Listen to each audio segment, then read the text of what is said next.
Hi everyone. I just read through your RICA essays, and rather than writing a big long email and sharing my feedback, I thought I would do it this way through the video. Okay, so this essay had to do with Domain 2 word analysis. The tasks are to identify what Erin is struggling with and come up with an instructional strategy or two to address the need, and then include a rationale. So looking through the scenario here, I am reading through it and I'm seeing that Erin is having difficulty sounding out words that he's reading from a book. And he's tired, he's getting frustrated. It looks like he's not even saying the right sounds. I mean, first it was and then it's not going well. And so for the word bed, so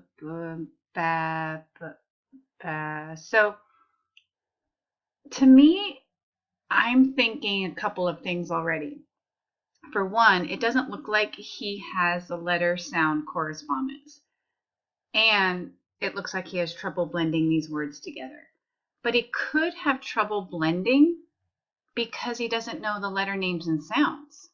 So you always have to think about what is the first issue that needs to be addressed. So for me, it's that he is not even getting the correct letters with the correct sounds. All right, and so then I have to think of instructional strategies that will work for that. So let me show you some example essays, and I will pull out some things that I liked from them. And the first one I wrote, and honestly, every time I read it, I see things that I could improve on it. So there is no perfect essay, but let me backtrack a little bit and kind of tell you some of the issues that I have seen with the responses that I read. One is identifying the correct issue. So I mentioned that I think it's letter name and sound.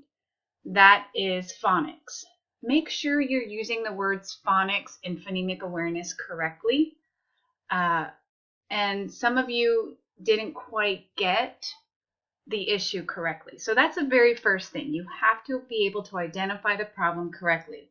The second thing is when you are writing your essay, you need to share that problem very succinctly. It should not take up half of your essay to just talk about what Erin's issues are, because you want to spend most of your word count on showing off your teaching skills and discussing the strategies that you'll use to help him. So if you used half of your word count to tell us things that we already know from this essay, that's a waste of valuable words. So say it succinctly. The other thing, the issue that I see over and over and over again, are the strategies are not described in detail. And again, you should describe the strategy as if I were peeking inside your classroom. What would I see? What is the teacher doing? What is Erin doing? Some of you wrote more theoretical and, oh, I would do this and this and this, rather than really breaking it down, showing me what you're doing. Okay? So those, I would say, are the three biggest problems. Not identifying the problem correctly, not being succinct enough when you're writing, and then not describing the strategies in detail. Okay? So let's look at some essays that address those issues. I wrote, Erin is having difficulties sounding out words in a text. While he seems to know some sounds, he needs additional instruction in phonics as well as support in blending words. All right, 2 sentences. I addressed the issue in 2 sentences. Now I'm ready to start in on the strategies. So I decided personally that I wanted to help him segment and blend. And so I took away the letters by making this a completely oral phonemic awareness. And so what we did, and I explained what I'm doing, what Erin's doing. So I would sound out a word by saying each sound slowly and tell Erin to blend the word by saying it fast. And then we would do the opposite. So we're practicing this segmenting and blending with CVC words. And I wrote my rationale here. These phonemic awareness skills will transfer over to phonics and help him sound out and blend words. So then I wrote that he's also facing a challenge of letter-sound correspondence. It was important to me to administer a quick assessment to figure out which letters he knows and doesn't know. And then I need to teach those letter sounds. I decided to use letter sound cards and say the sound and include a gesture. So for the elephant, I'm doing the little trunk with my arm. So I would just continue to introduce sounds where I say the sound, I say the name of the letter, the sound, and then do the gesture, and then Aaron repeats. And we keep introducing sounds. And then I put all the sounds that we've been working at on a table.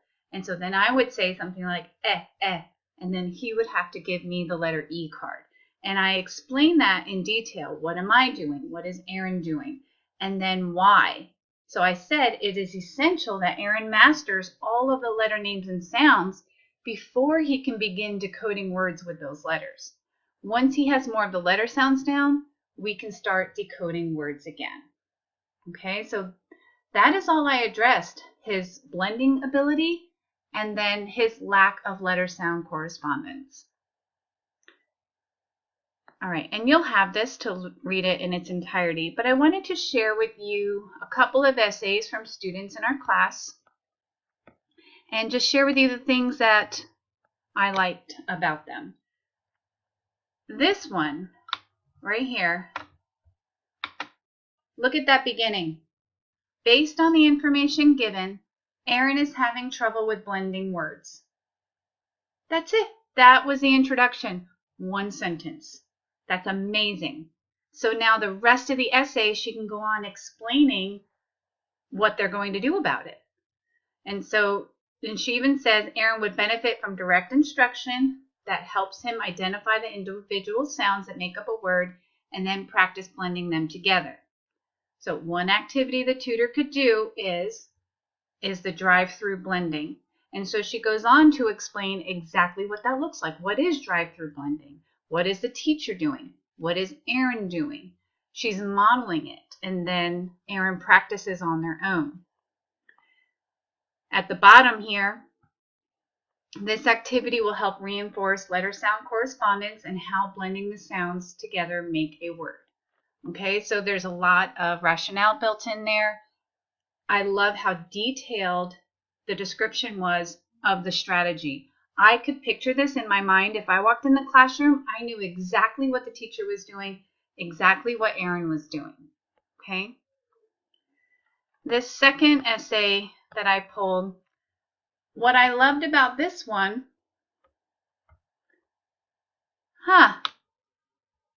this was the only one that mentioned assessing. As his teacher, I would take a step back from having him attempt to read whole sentences. I would use his BPST assessment to determine which sounds Aaron is struggling with. Genius. The only thing I would recommend here is I would explain that BPST is a phonics assessment, just in case the readers aren't familiar with that. And then he decided to use a part to whole lesson, which is generic, right? But then he goes into explaining what that looks like. He would start with, and I like that he just started with one vowel sound, the letter E. And he practiced it with a whiteboard and talked about the strategy. And then he used one of those dice that you could wipe off and with a dry erase marker and explained exactly what that practice would look like. And then I like to, the rationale here. It says, I think, the last sentence here, I think that Aaron would need to continue sound isolation activities until his automaticity improves before attempting to read whole sentences, sounding out unfamiliar words again. That's great, and I love that rationale, and I can tell that he really understood the issue of the problem. So I'm going to share these with you in an announcement, but I wanted to take a little time to explain the good, the bad, and the ugly of the RICA essays. All right, thanks.